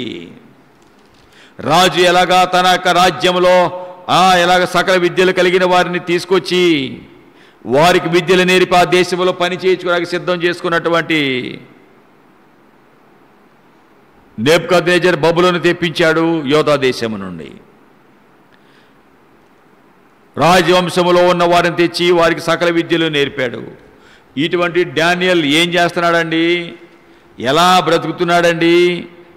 6వ అధ్యాయము 4వ వచనములో ప్రధానులు, అధిపతులు రాజ్య పాలన విషయంలో దానియేలు మీద నింద మోపాలని ఉండి హేతు కనిపెట్టుకుంటుంటే డానియేలు నమ్మకస్తుడై ఏ నేరమో తప్పు చేసిన వాడు కాడు. తనకి ఏ పని అప్పగించారో ఆ పని నమ్మకముగా చేశాడు. యేసు ప్రభు నమ్మిన వారి జీవితాలలో పూర్తిగా పని అప్పగించి వెళ్ళిపోవచ్చు, నమ్మకంగా పనిచేస్తారు. పొతిఫారు ఇంటిలో యోసేపును వదిలిపెడితే నమ్మకముగా ఇంట్లో పనిచేశాడు. రాజు ఆ యొక్క పొతిఫార్ ఇంటిలో ఏమున్నాయా లేవా చూసేవాడు కాడు, అన్నీ యోసేపు చూసేవాడు. ఆ ఇంటిలో నమ్మకముగా పనిచేశాడు. ఆ భార్య పొతిఫార్ భార్య యోసేపు మీద కన్ను వేసినా నా యజమాని నిన్ను తప్ప అన్నీ అప్పగించాడు కాబట్టి నో నో నో నో ఇది ఘోరమైన దుష్కార్యం, నేను చెయ్యలేను, పారిపోయాడు. ప్రభువుని నమ్మిన జీవితాలు నమ్మకముగా వెంబడించే జీవితాలు అవుతాయి. యోసేపు నమ్మకంగా ప్రభువుని వెంబడించాడు కాబట్టే దీవెనలు మెండిగా వచ్చి ఫరో అంతటి గొప్ప అధికారి అయిపోయాడు, రాజు అంతటి వాడు అయిపోయాడు. నమ్మకత్వం నీలో ఉంటే ఆశీర్వాదాలు నీ వెంటే ఉంటాయి. ఉందా? దేశంలో నమ్మకస్తుల కొరకు దేవుడు కనిపెట్టుకుంటుంటే నమ్మకస్తుడుగా నీవు ఉన్నావా? నమ్మకస్తులను చూస్తుంటే అబ్రహాం కనిపించాడు దేవుడికి, మోషే కనిపించాడు దేవుడికి, దానియేలు కనిపించాడు దేవుడికి, యోసేపు కనిపించాడు దేవుడికి. ఉన్నతమైన వానిగా వాని చేసుకుంటూ వెళ్ళాడు. నీవు నమ్మకస్తుడివేనా? దీవెన దేవుడు నీకు ఇవ్వగలడా? అబ్రహాముని దేవుడు పిలిచి అతని నమ్మకత్వాన్ని బట్టి అతను ఆశీర్వదిస్తూ అబ్రహాము అని పేరు పెట్టాడు దేవుడు. నమ్మకంగా అబ్రహాము దేవుడిని వెంబడించాడు. అందుకే బైబిల్ అబ్రహాము ఇస్సాకు యాకోబుల దేవా అని పేరు వస్తుంది, అబ్రహాము దేవా అని ప్రార్థన వస్తుంది. తండ్రి అయిన అబ్రహామా, ధనవంతుడు నరకంలో నుండి ఏడుస్తున్నాడు. అబ్రహాం ఎంత విలువైన వాడు అయ్యాడో చూడండి. నీ జీవితము అలాంటి విలువైంది కావాలన్నదే దేవుని ఉద్దేశము. కాబట్టి మనం ఏం చేయాలి?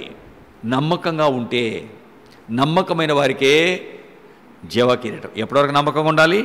ప్రకటన గ్రంథము 2వ అధ్యాయము 10వ వచనంలో, మరణము వరకు నమ్మకముగా ఉండుము, నేను నీకు జీవ కిరీటం ఇస్తా. ఎప్పటివరకు నమ్మకంగా ఉండాలి? ఆరోగ్యంగా ఉన్నంత వరకు. అంతేనంటయా? ఎప్పటివరకు నమ్మకంగా ఉండాలి? పని జరిగే అంతవరకు నమ్మకంగా ఉండాలి. అంతే కదమ్మా? ఎప్పటి వరకు నమ్మకంగా ఉండాలి? మనం అనుకున్నది జరిగే వరకు ఉండాలి. అంతే కదా? చెప్పరేంటమ్మా? చచ్చిపోయే వరకు నమ్మకంగా ఉండాలి. ఈ పని జరిగే వరకు కాదు, వయసు ఉన్నంత వరకు కాదు, చచ్చిపోయే వరకు నమ్మకంగా ఉండాలి. అప్పుడే జీవ కిరీటం ప్రభు ఇస్తాడు. ప్రభు నమ్మకస్తులని చూస్తున్నాడు. పరలోకమంతా నమ్మకస్తులతో నిండి ఉంటుంది. నీవు నమ్మకస్తుడివేనా? నీవు నమ్మకస్తురాలువేనా? పలానా టైం అంటే నెక్స్ట్ వచ్చిన టైంకి వస్తావు, నమ్మకస్తురాలువేనా? అయ్యగారు వచ్చాక వస్తానా అంటావు. అయ్యగారు వచ్చినప్పటికి ముందు చేరి మీరు ప్రార్థన చేయాలి. నమ్మకస్తులు అంటది. టైం అంటే టైం, నేను వచ్చినా రాకపోయినా మీరు టైం అంటే టైంకి ఉండాలి. అయ్యగారు టైము అక్కడికి కొంచెం లేట్ అవుతుందిలే, తర్వాత మనం కూడా వెళ్దాంలే అనుకుంటే అది నమ్మకత్వమో కాదు. దేశంలో నమ్మకస్తులు నా దగ్గర ఉండాలని వారి కొరకు నేను చూస్తున్నా అన్నాడు. అబ్రాహాముని దేవుడు చూచాడు, కల్దీల ఊరు నుండి పిలిచాడు. అతను దేవుడి మాట విని నమ్మకంగా వెంబడిస్తుంటే, అబ్రాహాము కాదు నీ పేరు అబ్రహాము, అనేక జనాలకు తండ్రిగా ఉండాలి నీవు అని ఆశీర్వదించాడు. నమ్మకంగా నువ్వు ఉంటే ప్రభు నిన్ను ఆశీర్వదిస్తాడు. దేవుడి దీవెనలు పొంది, నమ్మకంగా ఉండి దేవుడి దీవెనలు పొంది అనేకులు దీవెన పంచినట్లుగా ప్రియ ప్రభు దయతో నీకు సహాయం చేయునుగాక. ప్రభు వాక్యం వింటున్నాము, నమ్మకస్తులుగా మనం ఉందాం. ప్రభు మాటలు వింటున్న మనము దీవెన ఇచ్చేవారిగా ఉందాం. ఒక వ్యక్తి ఒక షాపులో పనికి కుదిరాడు. అతని పేరు నటరాజ్, హిందువుడు. అలాంటి వాడు చాలా కష్ట పరిస్థితులలో అనారోగ్యంతో ఉన్నప్పుడు డబ్బులన్నీ అయిపోయినాయి, చర్మ సంబంధమైన జబ్బు వచ్చింది. ఆ జబ్బుతో వేల మందులు ఖర్చు పెట్టాడు, పొలం అయిపోయింది, తనకున్నటువంటి ఇల్లు కూడా అమ్మేసుకున్నారు. ఒకడే కొడుకు కాబట్టి తల్లిదండ్రులు ఆ పిల్లవాడిని బాగు చేయాలని అన్ని ప్రయత్నాలు చేస్తే ఆ చర్మ సంబంధమైన రోగం తగ్గలేదు.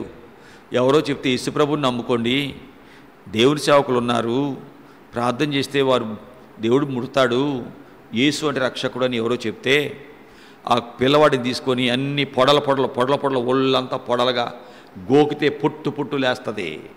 ముఖమంతా చూస్తుంటే పొట్టుగా పిడచలుగా ఏంటి చేప చర్మం ఉంటాయి, పొలుసులు ఉంటాయి చూడు, అట్లా పొలుసులు ముఖమంతా ఉంటాయి, చేతులంతా ఉంటాయి, జుట్టంతా కూడా ఇట్లా గీరతంటే పొట్టు ఇంత లేస్తూ ఉంటుంది. ఎవ్వరూ అతని దగ్గర రారు. అతను వస్తే నన్ను దూరం వెళ్తారు. ఒక రకమైన కంపు కొడుతుంది. అలాంటి వాడు నూనె ఎప్పుడు రాస్తూ ఉండాలి. కొంచెం ఆరితే ఇట్లా గీరగానే పొట్టుగా లేస్తూ ఉంటుంది. డాక్టర్లు ఏంటి ఇది ఏదో రోగము, ఏం మా వల్ల కాదు అన్నారు. మందిరాన్ని తెస్తే అందరూ ఆ కుర్రవాడిని చూసి అటు మూలకి వెళ్ళిపోతున్నారు. దేవుని సేవకుడు అతన్ని చూచి పిలిచి ప్రార్థన చేస్తున్నాడు. యేసయ్యని నమ్ముకోండి, మీ పాపాలన్నీ ఒప్పుకోండి, మీరు మామూలుగా మీ పరిస్థితులు మామూలుగా లేవు, యేసయ్య తప్ప నిన్ను ముట్టేవాడు ఈ లోకములు ఎవడలేడు. ఆ తల్లి తండ్రి ఇద్దరు వచ్చి ఏడుస్తున్నారు. అయ్యా ఒకడే కొడుకు, ఊర్లో అందరూ చేత్కరించుకుంటున్నారు, బస్సులో చేత్కరించుకుంటారు, ఈ కుర్రవాడు ఎక్కడ తీసుకెళ్ళినా ఏడుస్తున్న బాధ మాకు, కానీ కన్న కడుపు కదయ్యా, అందరూ బాధపడుతుంటే మాకు బాధ అనిపించేది, కానీ పిల్లవాడిని మేము ఏం చేసుకోగలమయ్యా, యేసయ్యని నమ్ముకుంటామయ్యా, ఏడుస్తున్నారు. దేవుని సేవకుడు ప్రార్థన చేసి ఆ యేసు రక్తాన్ని ఇచ్చాడు. మీరు యేసయ్యని నమ్ముకోండి, యేసయ్య తెలియకముందు చేసిన పాపాలన్నీ ఒప్పుకోండి, మీకు దేవునికి యెషయా గ్రంథం 59వ అధ్యాయము 1వ వచనము, రక్షింపనేరకుండానట్లు యెహోవా హస్తము కుర్చు కాలేదు, విననేరకుండానట్లు ఆయన చెవులు మందము కాలేదు, మీ దోషాలు మీకు దేవునికి అడ్డమైపోయినాయి, అందుకే ఆయన ముఖం మీకు మరుగుపరిచినాయి, అందుకే ప్రభు నీ ప్రార్థన వినడు, మీకు దేవునికి మధ్య మీ పాపాలు అడ్డమైపోయినాయి. అవన్నీ తీసేసుకుంటే యేసయ్య మీతో మాట్లాడతాడు. మీరు బాగుపడకుండా ఉండటానికి మీ పాపాలే కారణం అని చెప్పి వాక్యం చెప్పాక వాక్యం వింటున్నారు. అందరు పక్కకు వస్తున్నారు, వాళ్ళు ఒక్కళ్ళే ఒక మూలన ఉంటారు. అలాగా విని కొన్ని దినాలుగా వాక్యం విని ఏడుస్తున్నారు. నా పాపాలు క్షమించు, నా పితరుల పాపాలు క్షమించు, ఒక్కొక్క పాపము కొరకు ఏడుస్తుంటే ప్రియులారాన్ని అలా ఒప్పుకుంటూ ఉండగా ఒక దినాన అద్భుతంగా యేసు ప్రభు అతనితో మాట్లాడి, నటరాజ్ నేను నిన్ను ముడుతున్నానని ప్రభు ముట్టాడు. అక్కడి నుండి ప్రభు అద్భుతంగా బాగుపరిచిన తర్వాత మందిరంలో పరిచర్య చేసేవాడు, దేవుని సేవకులను నమ్మకంగా వెంబడించాడు, అలాగే తల్లిదండ్రులు నమ్మకంగా దేవుని వెంబడించారు. ఆ తర్వాత చిన్న షాపులో పని చేస్తుంటే ఆ పనికి అప్పగిస్తే ఆ పనిలో నమ్మకంగా పనిచేసేవాడు. యజమాని లేకపోయినా ఏమేమి సరుకులు వచ్చినాయి, ఎవరెవరికి ఏమి ఇచ్చాడు, ఎన్ని డబ్బులు వచ్చినాయి అన్ని యజమాని రాగానే లెక్కలు చెప్పేవాడు. అయ్యా మీరు నాకు ఈ అప్పు చెప్పారు, ఇదిగో పలానా వాళ్ళు చిన్ని తీసుకున్నారు, ఇదిగో ఈ డబ్బులు ఇవి. అతని నమ్మకత్వాన్ని చూసినటువంటి ఆ షాపు యజమాని పెద్ద షాపు పెట్టాడు. పెద్ద షాపు పెట్టి నువ్వే ఈ షాపు చూడాలి అన్నాడు. నీవే ఈ షాపు చూడాలి, నేను ఇంకో షాపు చూసుకుంటాను అన్నాడు. అదేంటయ్యా మీరు లేకుండా ఎట్లా అంటే, నీవు నమ్మదగిన వాడివి, నువ్వున్నా నేనున్నా ఒకటే, చెయ్యి నువ్వే చూసుకో, ఎప్పుడో వచ్చినప్పుడు నేను ఏమొస్తా, వచ్చినప్పుడు మధ్యలో వచ్చినప్పుడు నువ్వు నాకు చెబుతూ లెక్క. ప్రియులారా, ప్రతి వస్తువుని జాగ్రత్తగా అమ్మి అన్ని లెక్కలు జాగ్రత్త చెప్పేవాడు. ఎన్నడూ ఎంత పని చేశానో నాకు ఎంత తక్కువ జీతం ఇస్తున్నాడు కదా, కొంచెం దాచుకుందామని ఎన్నడూ అనుకునేవాడు కాడు. అయ్యా మీరు ఇదిగో ఇన్ని ఇచ్చారు, ఇదిగో ఇంత అమ్మాను, ఇదిగో ఇది అన్ని లెక్క చెప్పేవాడు. ఒక దినాన యజమాని అడుగుతున్నాడు, ఏం బాబు ఇంత నమ్మకంగా పనిచేస్తున్నావు అంటే అతను చెప్తూ ఏడుస్తున్నాడు, అయ్యా ఒకప్పుడు నేను విగ్రహారాధికుడిని, నిజ దేవుడు తెలియదు, నా జీవితంలో చర్మ సంబంధమైన జబ్బు వచ్చింది. ఆ చర్మ సంబంధమైన జబ్బు ఏంటి అన్నది ఆ ఫోటోలన్నీ పాతయన్నీ చూపిస్తున్నాడు. ఆ ఫోటోలు చూపిస్తాడు, నువ్వా, ఎవడు రైడు చీ అంటున్నాడు. ఈయన నేనే, ఒకప్పుడు నా జీవితం ఇది, నా ముఖం ఇది, నా జుట్టు ఇది పిడచలుగా పొట్టుగా లేచేది. చేప పొడుసు ఎలా గోగుతుంటే ఎలా వస్తుందో, ఎలా చికాపడుతుంది కదా, ఇట్లా గోగుతుంటే చేప పొడుసులాగా పొట్టు లేచేది. ఒకప్పుడు ఇది నా జీవితం. ఆస్తి అంతా పోయింది, పరువంతా పోయింది, ఆరోగ్యమంతా పోయింది, ఇల్లు పోయింది, పొలము పోయింది, బంగారం పోయింది. అన్నీ నా తల్లిదండ్రులు నా కోసం పోగొట్టుకున్నారు. కానీ నా ఆరోగ్యం మాత్రం బాగా కాలేదు. యేసయ్యని నమ్ముకున్నామయ్యా, యేసయ్య నన్ను ముట్టాడయ్యా, ఈ నమ్మకంగా పనిచేయడానికి కారణం యేసయ్యా అని చెప్పాడండి. ఈ నమ్మకముగా పనిచేయడానికి యేసయ్యా అని చెప్తే ఆయన అద్దెరిపోయి 10,000 కాదు నీకు ఇచ్చే జీతం, ఇక నుండి నీకు 20,000 ఇస్తా, 20,000 నీకు ఇస్తాను అని 20,000 ఇచ్చి, మధ్యాహ్నం భోజనం ఇక్కడే నేను తెచ్చి పెడతాను, నువ్వు తిను, ఉదయం టిఫిన్ నేను తెప్పిస్తాను, నువ్వు వచ్చేయి, మధ్యాహ్నం భోజనం నేనే తెచ్చి పెడతాను, నువ్వు తిను, సాయంత్రం టిఫిన్ నేను ఇస్తాను, తిను, రాత్రి భోజనం చేసి ఇంటికి వెళ్ళు. ప్రియులారా, ఇంత ఎలాగొచ్చింది ఈయనకి? ఎక్కడి నుండి వచ్చింది ఈయనకి? అన్ని ఖర్చు ఆయనే పెట్టాడు యజమాని, షాప్ యజమాని. టిఫిన్ దగ్గర నుండి, టీ దగ్గర నుండి, భోజనం దగ్గర నుండి, స్నాక్స్ దగ్గర, సాయంత్రం నుండి రాత్రి భోజనం అన్నీ తిని ఇంటికి వెళుతున్నప్పుడు, ఇదిగో ఈ 2 రూపాయలు, ఈ 10 రూపాయలు, ఈ 50 రూపాయలు ఇంటికి ఏమన్నా కొనుక్కొని వెళ్ళు. ఇంటికి ఏమన్నా కొనుక్కొని వెళ్ళటానికి కూడా డబ్బులు ఇచ్చేవాడు. ఎందుకంటే నమ్మకంగా పనిచేశాడు కాబట్టి. ఇతను నేను లేకపోయినా నన్నుగా చూసుకుంటున్నాడు. ఇతను ఇంత దీవించబడింది నా షాప్ కాబట్టి ఇతనికి ఏది ఇచ్చినా పర్లేదని అలాగా దీవెనలోకి వచ్చాడు. ఆ షాప్ యజమాని కూడా చివరిగా మారు మనసు పొందాడండి. ఇక నుండి మన ఇద్దరం కలిసి నువ్వు నా దగ్గర పనివాడివి కాదు, ఇద్దరు పార్ట్నర్గా పని చేసుకుందామన్నాడండి. ఏంటి? పనివాడిని ఇప్పుడు ఏం చేశాడు? పార్ట్నర్, ఇద్దరం కలిసి పని చేసుకుందాం. ప్రియులారా, ఇద్దరు కలిసి పని చేసుకొని చాలా విలువైన గొప్ప మెట్టుకొచ్చారు. పెద్ద వ్యాపారం అయిపోయింది.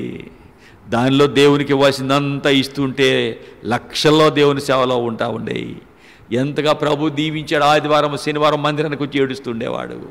ప్రభు నన్ను దీవించబట్టి దినం ఈ మెట్టుకొచ్చాను.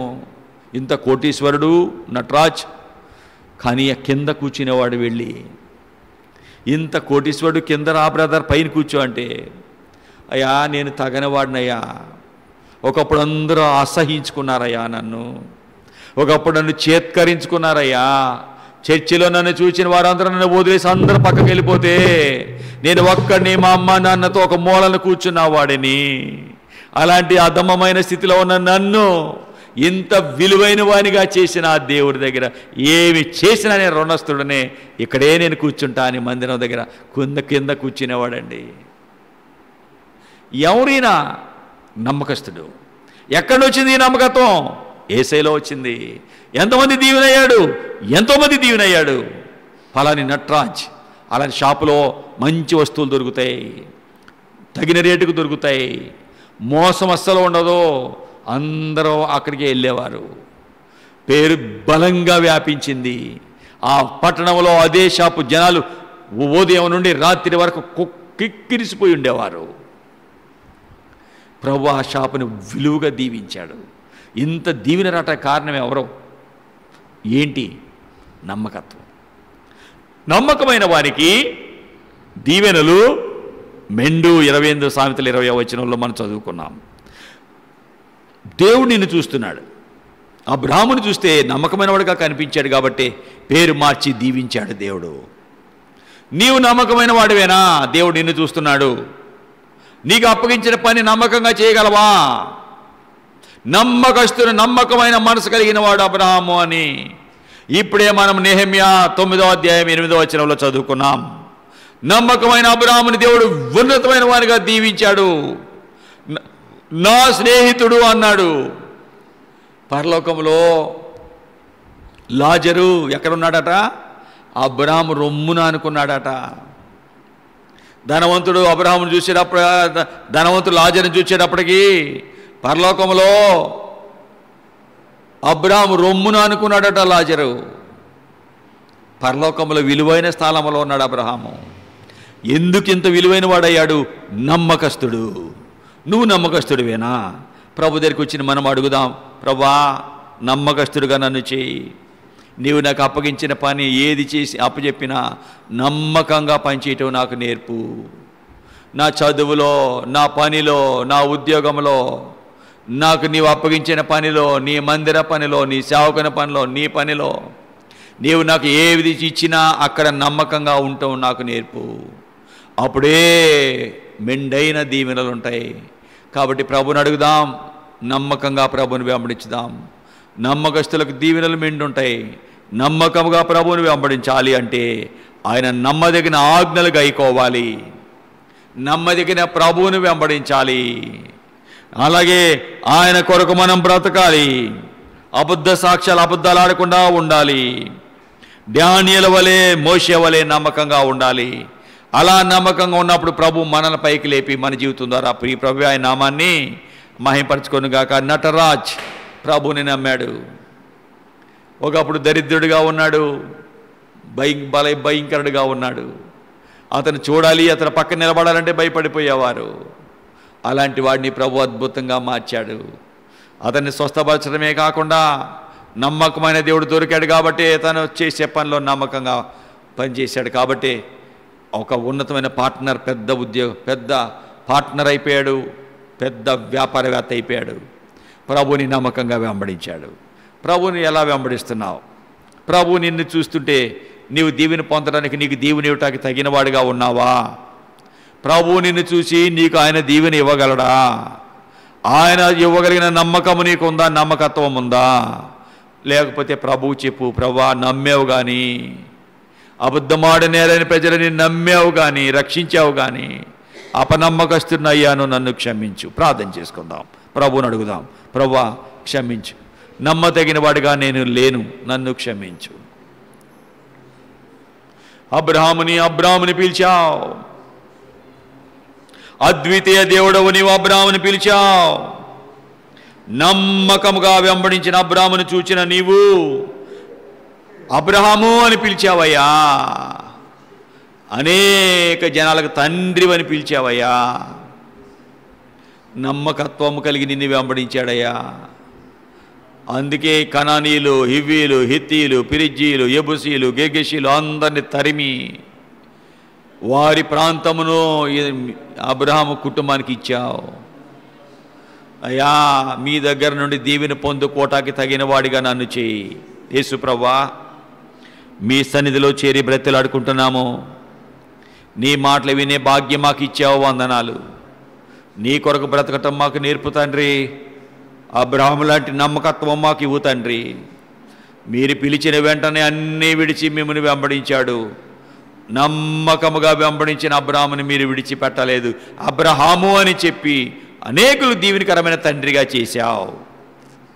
నా స్నేహితుడు అన్నావు. సొదొమ గొమొరాలకు చేసే పని నా స్నేహితుడైన అబ్రహాముకు దాస్తానా అని జరగబోయేటువంటి ఉగ్రతను చెప్పావు తండ్రి. అబ్రహాము నీ స్నేహితుడు కాబట్టి ఏమీ దాయకుండా ఆయనతో మాట్లాడేవాడివి. మమ్మలను కూడా నమ్మకత్వం కలిగి బ్రతుకువారిగా చేయి. నమ్మకముగా నిన్ను వెంబడించినట్లుగా సహాయం చేయి. విత్తబండ వాక్యాన్ని ముద్ర వేసి ఫలాలు ఇవ్వండి, భద్రపరచండి. అయోగ్యుని నా ప్రార్థన ఆలకించమని యేసు నామమున అడుగుచున్నాము తండ్రి. Amen, amen. మనందరము లేచి నిలబడి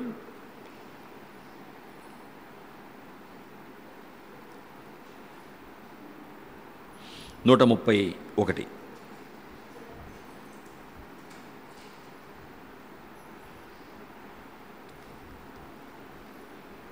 యెహోవా గద్దెముందాట జనంబులారం రోక్కుడి. యెహోవా దేవుడే సోమి సృజింప చంపకర్తాయే, సృజింప చంపకర్తాయే, సృజింప చంపకర్తాయే. యెహోవా గద్దెముందాట జనంబు లారమ్రొక్కుడి స్వశక్తి చేతాయానే మమోన్ సృజించే మట్టిచే భ్రమించు గొర్రె రీతిగా తపంగా మళ్ళీ చేర్చేను తప్పంగా మళ్ళీ చేర్చేను తప్పంగా మళ్ళీ చేర్చేను యెహోవా గద్దె ముందాట జనంబు లారమ్రొక్కుడి సుకీర్తి పాడి గుంపులై ప్రసిద్ధి చేతుమాయానాన్ జగత్తు వేయి నోళ్ళతో స్తుతించు దివ్యమౌద్వానిన్ స్తుతించు దివ్యమౌద్వాని స్తుతించు దివ్యమౌద్వాని యెహోవా గద్దె ముందాట జనంబు లారమ్రొక్కుడి ప్రభుత్వ ముండునంతకోన్ అగోన్ని ప్రేమ నిత్యము చిరంబు నీదు సత్యము వసించు ఎల్ల కాలము వసించు ఎల్ల కాలము వసించు ఎల్ల కాలము యెహోవా గద్దె ముందాట జనంబు లారమ్రొక్కుడి. ఓకే, దేవుని సన్నిధికి వచ్చాము. ఆ గొప్ప దేవుడిని మొక్కుదాం, నమ్మకస్తులుగా బ్రతుకుదాం, ప్రభు ద్వారా దీవెన పొందుకుందాం. అట్టి కృప ప్రభు మనకు అనుగ్రహించునుగాక. ఓకే, ఇది ఇవ్వనా? ఈ సాక్ష్యం విందాం. ఆ తర్వాత ప్రభు మన సహోదరి ప్రభు ప్రేమించే ఏంజలిన్ అనే చిన్న బిడ్డని ఇచ్చాడు. ఉదయకాలము మందిరంలో ఆ బిడ్డకు పేరు పెట్టాము. ఈ పలహారం తీసుకున్నాం. ఈ పలహారం కూడా మీకు ఇవ్వబడింది. దీని కొరకు నేను ప్రార్థన చేస్తా ఈ సాక్ష్యం తర్వాత. చెప్పమ్మా. అయ్యగారికి అమ్మగారికి వందనాలు, సంఘం అందరికి వందనాలు. 4 రోజుల నాడు ఏంటంటే కడుపులో గుండెల్లో నొప్పి, గ్యాస్ పట్టింది. రాత్రి 11ంటికి అసలు ఊపిరాట్లా, పనుకోలేకపోతున్నా, కూర్చోలేకపోతున్నా. ఏమన్నా కానీ లేమని 11ంటప్పుడు మందిరానికి వచ్చి 3ంటి దాకా ప్రార్థన చేసుకున్నా. దేవుడు నన్ను తగ్గించిండు. ప్రార్థన చేసుకున్నా, సాక్ష్యం చెబుతాను అనుకున్నా. దేవుడు నాకు తగ్గించింది, స్వతపిచ్చింది. ప్రభు ఎలాగా ఈ తల్లిని ముట్టాడు. ప్రభుకి మహిమ కలుగును గాక. ప్రభు ఈ ఆహారాన్ని దీవించము. తీసుకుంటున్న మాకు ఆరోగ్యం దయచేయి. ఈ ద్వారా శక్తిని బిడ్డలు పొందుకొని వీటిని కనపరచువారుగా చేయి. వీటిని ఆశీర్వదించి దయచు వేసిన నడుచున్నాం తండ్రి. ఆమెన్. యేసు ప్రభువా, మీరు ఇచ్చిన వాక్కులు బట్టి వందనాలు నైనా. మా జీవితంలో నమ్మకత్వం మాకు దయచేయి. మీరు అబ్రాహాముని పిలిచావు, అతను నిన్ను నమ్మకంగా వెంబడించాడు. కాబట్టే నమ్మకమైన మనసుతో వెంబడించిన ఆయన అబ్రహాము అని పేరు పెట్టి అనేకులు దీవెనిగా చేశావు. కాబట్టి నాయన నమ్మకముగా నిన్ను వెంబడించి దీవించబడి అనేకులకి దీవెన పంచువారిగా చేయి. నమ్మతగిన దేవుడు నీవు, నిన్ను నమ్మిన వారిని ఎన్నడూ నీ విడిచిపెట్టవు అని మేము విన్నాం తండ్రి. నటరాజ్ జీవితంలో భయంకరమైన జబ్బు, చర్మ సంబంధమైన భయంకర పొడలతో బాధపడేవాడిని నువ్వే ముట్టావుగా నాయనా. ఎంతమందికి దీవెనయ్యాడు. నమ్మకమైన దేవుడిని వెంబడించడం వలన నమ్మకస్తుడై ఆ షాపులో ఎంత నమ్మకంగా పనిచేసి నాయనా యజమాని యొక్క మన్నన పొందుకొని చివరిగా పార్ట్నర్ అయ్యి ఎంత ఉన్నతమైన మెట్టుకు లేచాడు తండ్రి. నీవు నమ్మకమైన వారిని దీవించే దేవుడు అని, ఇప్పుడే నమ్మకమైన వారికి దీవెనలు మెండుగా ఉంటాయని చెప్పిన మాట అది ఎంత సత్యమో విన్నాం. అటువంటి నమ్మకత్వం మాకు దయచేయి. ఏ ఒక్క సోమరి కూడా మా మధ్య కనపడనీయొద్దు. కష్టపడి పని చేసుకునే వారిని మా మధ్య లేపు. మీ సన్నిధి మాతో ఉంచి కృప చూపమని విత్తిన వాక్యాన్ని ముద్ర వేసి భద్రపరచు. అనారోగ్యం ఉన్న వారిని ముట్టి స్వస్థపరచు. ఇచ్చిన సాక్ష్యాన్ని దీవించు. ఏసునామమున నడుచున్నాం తండ్రి. ఆమెంటనైన దేవుని దయ, ప్రభువైన యేసుక్రీస్తు యొక్క కృప, పరిశుద్ధాత్మ దేవుని సహవాసం మనకు తోడుగా ఉండి అబ్రాహాము ఆయనకున్న నమ్మకత్వం మనము కలిగి అనేకులకు దీవెన అందించువారిగా మనం ఉండి మన జీవితం ద్వారా ప్రియ ప్రభుకే మహిమ తెచ్చినట్లుగా ప్రియ ప్రభు మన సహాయం చేసి నడిపించి దీవించి కాపాడును గాక. Amen, amen, amen. అందరికీ